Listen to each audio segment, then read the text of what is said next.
Good morning student, welcome to my channel student support. मैं अंकुर पांडे। आज हमारे इस नए वीडियो में हम सब डिस्कस करेंगे वैद्युत बल रेखाएं, जिसे इंग्लिश में कहते हैं इलेक्ट्रिक लाइन्स ऑफ फोर्स। तो आइए समझते हैं। कहने का मतलब ये है कि यदि वैद्युत क्षेत्र में उपस्थित कोई भी आवेश पूर्णतः स्वतंत्र हो तो वह या तो वैद्युत बल की दिशा में गति करेगा या तो उसके विपरीत गति करेगा।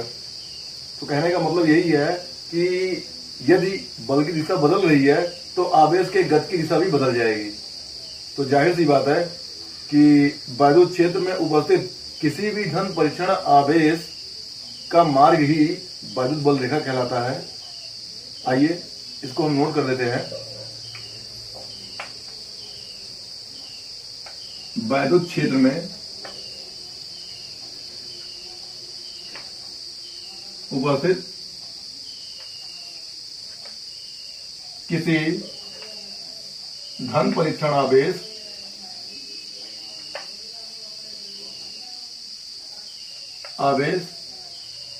का मार्ग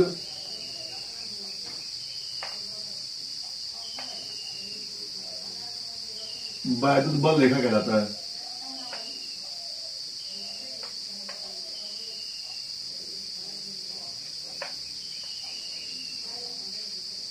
है। एक बात और, ये अभिधारणा जो थी इसको भी माइकल फैराडे ने बताया हुआ था, क्योंकि आपको पता है कि फील्ड थ्योरी जो थी वो माइकल फैराडे ने बताया हुआ था। तो ये भी अभिधारणा जो है फैराडे की ही देन है। तो आइए यहाँ पे एक बात आपको और बताते हैं कि धन परीक्षण आवेश के बारे में मैंने आपको बताया हुआ था। ये काफी अल्प आवेश होता है जिसका अपना कोई भी वैद्युत क्षेत्र नहीं होता। कहने का मतलब है इस आवेश से जो स्रोत आवेश होता है उसके वैद्युत क्षेत्र पर कोई प्रभाव नहीं पड़ता है। ये बात आप हमेशा ध्यान देंगे कि जो भी धन परीक्षण आवेश है ये एक काल्पनिक आवेश होता है जिसका स्वयं का वैद्युत क्षेत्र नहीं होता। तो आइए यहाँ पे हम फिगर के माध्यम से आपको वैद्युत बल रेखाओं के बारे में बताते हैं और भी उसकी क्या क्या कंडीशंस है। देखिए कहने का मतलब क्या है कि मैंने दो बिंदु लिया,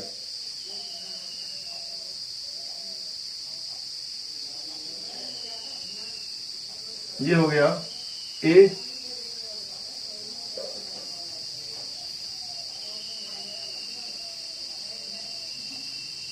ये हो गया बिंदु बी।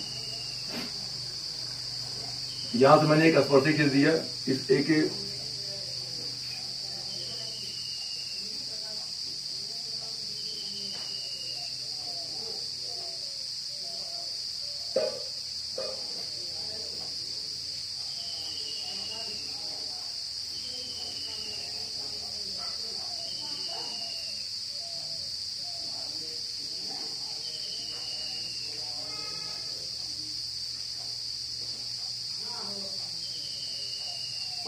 और ये हो जाएगा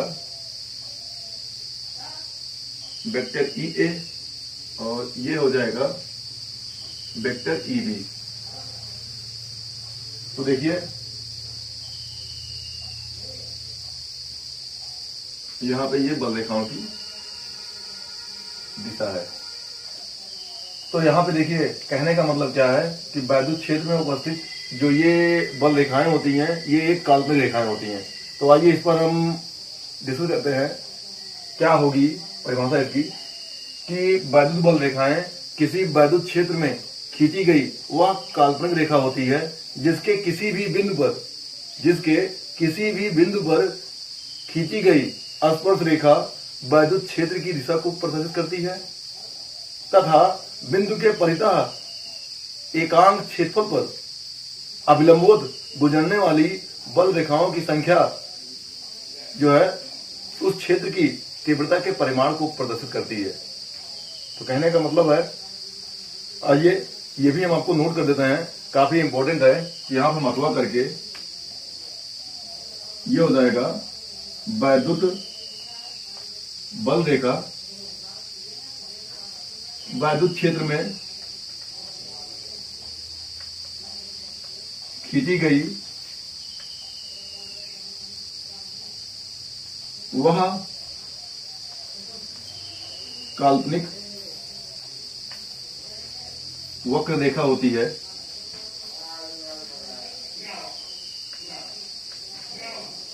जिसके किसी बिंदु से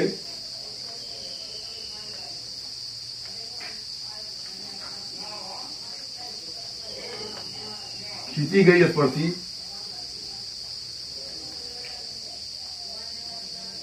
वैद्युत क्षेत्र की दिशा को प्रदर्शित करती है।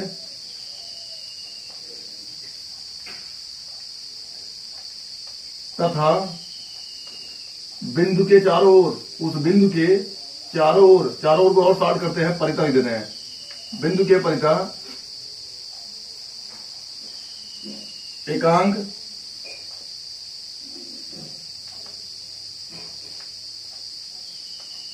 पर अविलंबवत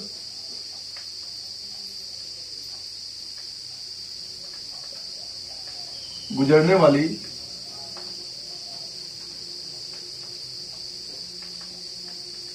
बल रेखाओं की संख्या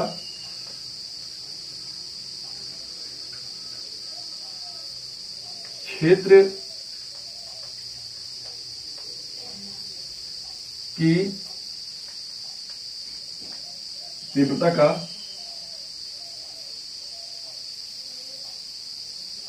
परिमाण प्रदर्शित करती है।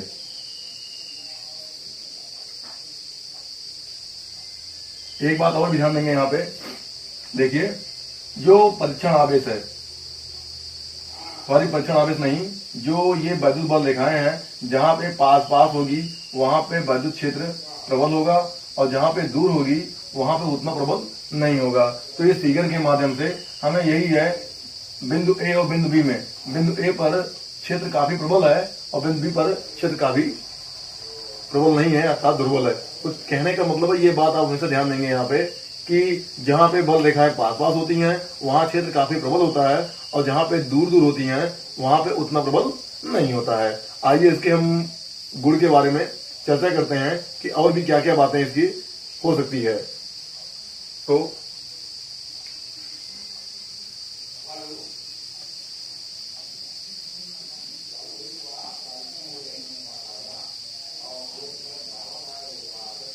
देखिए इस फिगर के माध्यम से हम आपको समझाने का प्रयास करते हैं।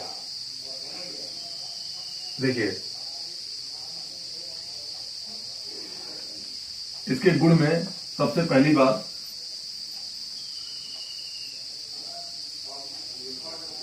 अगर एकल धनावेश होगा, ठीक है, अगर कोई भी आवेश होगा तो सबसे पहली चीजें ये होगी कि जैसे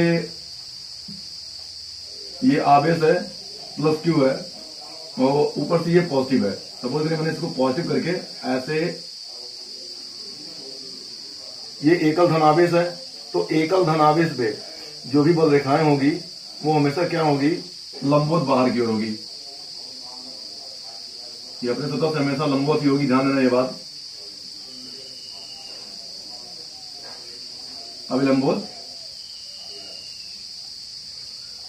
बाहर की ओर होगी।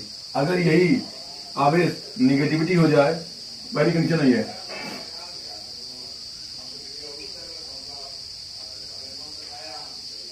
तो यहां पे बल रेखाएं क्या होगी,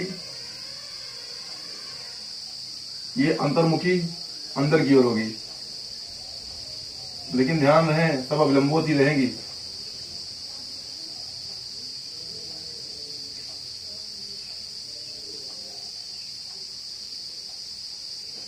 कहने का मतलब है, एक तो ये बात हो गई। आइए आपको और भी दिखाने का करते हैं प्रयास।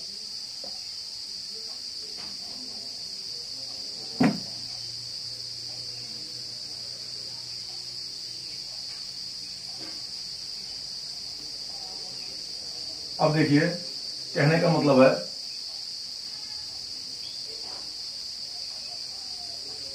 कि ये तो हो गया एकल धनावेश। अब सेकेंडरी आपको एक बात और दिखाते हैं, अगर जब एक दूसरे पर दो आवेशों, दो बिंदु आवेशों के मध्य हम चेक करेंगे, अगर वो सजाती होते हैं तो स्थिति कैसे होती है। तो सजाती होने की स्थिति में अगर ये प्लस क्यू आवेश हो गया, ये माइनस क्यू आवेश हो गया,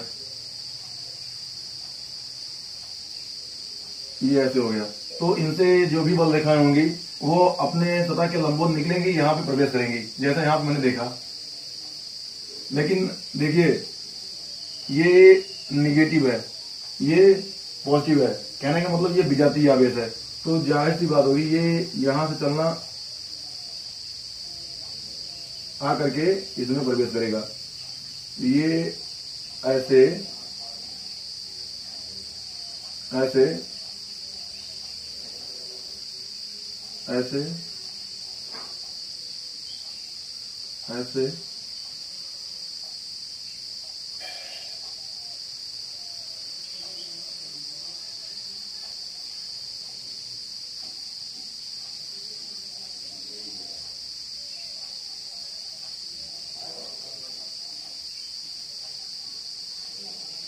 एक बात हमेशा ध्यान देना, ये बल रेखाएं स्पर्श नहीं करती हैं स्वयं को, मतलब एक दूसरे को कभी काटती नहीं है, वो भी आपको हम दिखाते हैं।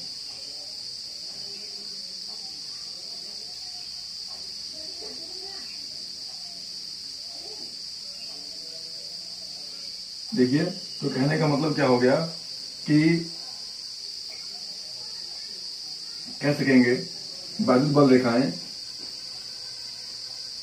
रेखाएं धन आवेश से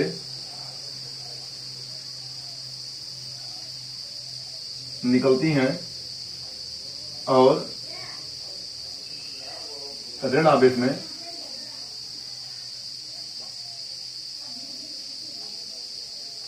में प्रवेश करती हैं।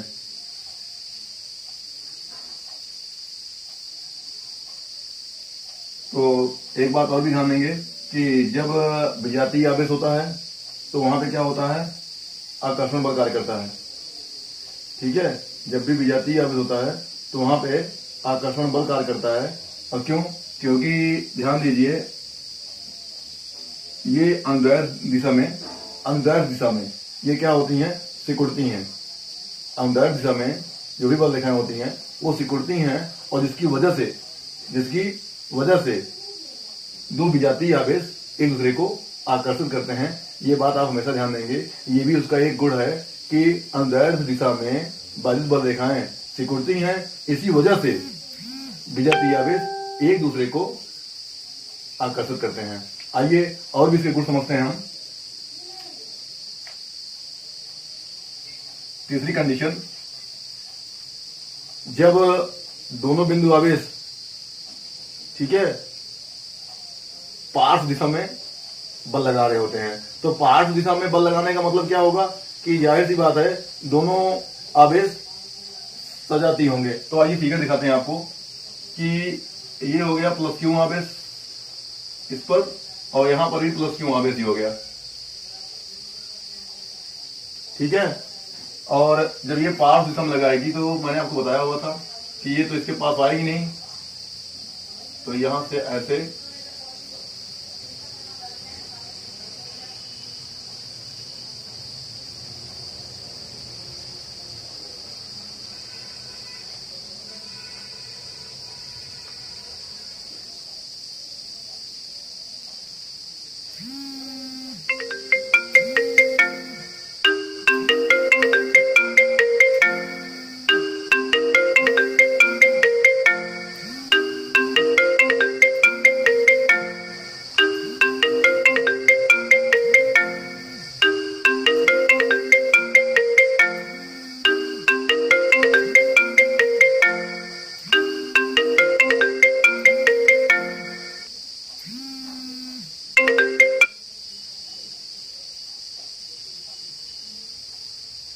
तो देखिए कहने का मतलब क्या है कि यहाँ पे ये दोनों पास नहीं आएंगे, क्योंकि आवेश जो है सजातीय है। तो इसका मतलब क्या होगा यहाँ पे, इसका मतलब यही होगा कि दोनों एक दूसरे को प्रतिकर्षित करेंगे।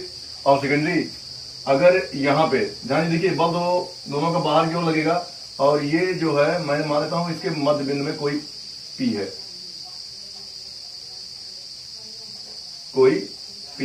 और पी तक दूरी इसकी हो गई R1, और इसको मैंने Q1 ले लिया, ये Q2 ले लिया, और इसकी हो गई R2। अब देखिए दोनों का वैद्युत क्षेत्र समान होगा, ठीक है, दोनों के आवेश सजाती हैं। जब दोनों का वैद्युत क्षेत्र समान होगा तो यहाँ पे एक बात ये हो गई, इनकी डायरेक्शन इस साइड में है और इनकी डायरेक्शन इस, तो देखिए डायरेक्शन यहाँ पे देखो बदल रही है, इसकी इधर है, इसकी इधर है। तो हम कह सकेंगे इसमें वैद्युत क्षेत्र समान है परंतु विपरीत है। इतना कहने के बाद तो बिंदु P पर परिणामी क्षेत्र शून्य होगा। अगर दोनों बराबर होंगे तो यहां पे जो F1 मिलेगा, F1, तो F1 यहां पे हो जाएगा क्या 1/4πε0 Q1 अपान R1 स्क्वायर, और वहां पे हो जाएगा F2 बराबर 1/4πε0 Q2 अपान R2 स्क्वायर। लेकिन यहाँ पे F1 बराबर M2, क्योंकि यहाँ पे वैद्युत बल तो क्षेत्र होंगे लेकिन दिशाएं विपरीत होंगी, दोनों आपस में बराबर होंगे। जब दोनों आपस में बराबर होंगे तो कहने का मतलब क्या हो जाएगा कि F1 बराबर F2, अर्थात ये हो जाएगा Q1 अपान R1 स्क्वायर बराबर होगा Q2 अपान R2 स्क्वायर। तो कहने का मतलब हो जाएगा Q1 Q2 बराबर R1 R2 का होल स्क्वायर। ये बात ध्यान देंगे, जो है इस पर भी कई सवाल पूछे जाते हैं। और आगे बढ़ते हैं तो इससे क्या होगा कि जब भी दो आवेश एक दूसरे के पार्श्व दिशा में बल लगाते हैं तो आप ये हमेशा समझेंगे, जब भी पार्श्व दिशा में बल लगाएंगे तो जाहिर सी बात होगी कि सजातीय आवेश एक दूसरे को प्रतिकर्षित करते हैं। ठीक है, अब आगे हम बढ़ते हैं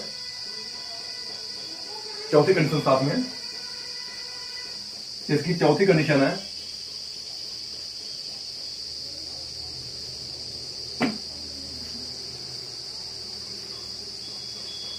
कि बल रेखाएं एक दूसरे को कभी प्रतिच्छेद नहीं करती। बल रेखाएं एक दूसरे को कभी प्रतिच्छेद नहीं करती।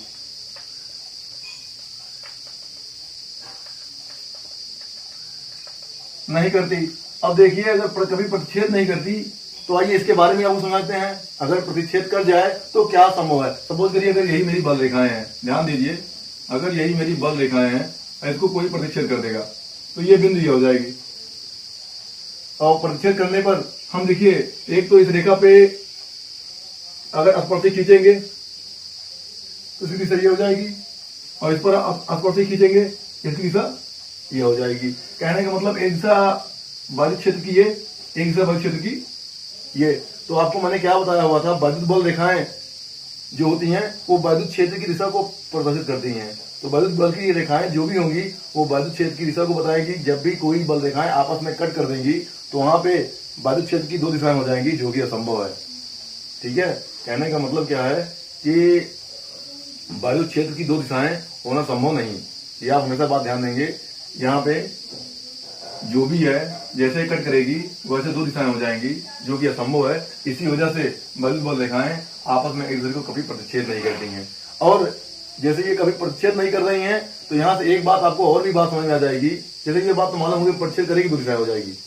अगर ये प्रतिच्छेद नहीं कर रही है तो जाहिर सी बात है कि वैद्युत बल रेखाएं जो होती हैं वो एक धनात्मक वक्र रेखा होती है। हमेशा ये बात ध्यान देंगे, वह एक धनात्मक वक्र रेखा होती है। और जब धनात्मक वक्र रेखा होंगी तो आपस में वैसे भी हो एक दूसरे के समीप नहीं आएंगी, क्योंकि उनके बीच में हमेशा क्या होगा, रिफ्लेक्शन होगा। ठीक है, तो आइए आगे बढ़ते हैं। इसके बाद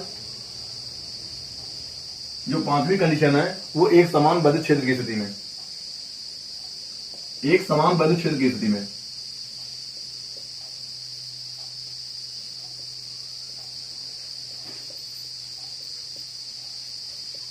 देखिए, एक समान वैद्युत क्षेत्र की स्थिति में जो भी बल रेखाएं होंगी वो परस्पर समांतर होंगी। कहने का मतलब क्या होगा, वो परस्पर समांतर होंगी